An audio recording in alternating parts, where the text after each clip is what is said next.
Hello అండి అందరికీ ఇక్కడ కనిపిస్తున్నాయి ఏంటో మీకు ఎవరికైనా తెలుసా? వీటిని చేపలు అంటారు. ఇవి పాముల్లాగా ఉంటాయి. ఇవి తింటారు కూడా. నేను ఇప్పుడు బీజాపూర్ మార్కెట్లో ఉన్నాను. ఛత్తీస్గఢ్ బీజాపూర్ మార్కెట్లో అన్ని రకాల కూరగాయలు దొరుకుతాయి. అడవిలో దొరికిన కూరగాయలు ఆదివాసులు ఇక్కడ తీసుకొచ్చి అమ్ముతుంటారు. ఏవైనా ఇక్కడ చాలా చీప్గా ఉంటాయి, కానీ తాజాగా కూడా ఉంటాయి. ఈ మార్కెట్కు రావడం వల్ల మనకు కావలసిన కూరగాయలు అన్ని విధాలా మనము తక్కువ రేట్లో కొనుక్కోవచ్చు. చూస్తున్నారు కదా, మార్కెట్ చాలా పెద్ద మార్కెట్.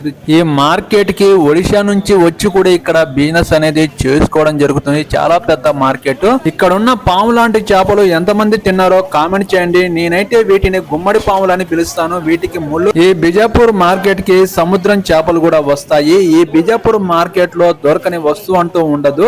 అన్ని రకాల వస్తువులు, అన్ని రకాల కూరగాయలు, అడవిలో దొరికే కూరగాయలు కూడా ఇక్కడ అమ్మడం జరుగుతుంది. చాలా నేచురల్ ప్రోడక్ట్ ఇక్కడ ఆ కూరగాయలు అనేది బాగుంటాయి. ఈ వీడియో నచ్చితే లైక్ చేయండి, నా ఛానల్ ని సబ్స్క్రైబ్ చేయండి, సపోర్ట్ చేయండి. నా ఛానల్ సక్సెస్ కోసం ఎదురు చూస్తున్నాను. మరిన్ని వీడియోస్ కోసం వెయిట్ చేయండి. నా ఛానల్ ని సపోర్ట్ చేయడం మర్చిపోకండి ప్లీజ్. నెక్స్ట్ వీడియోతో మేము ముందుకు వస్తాను. ఓకే అండి, బాయ్.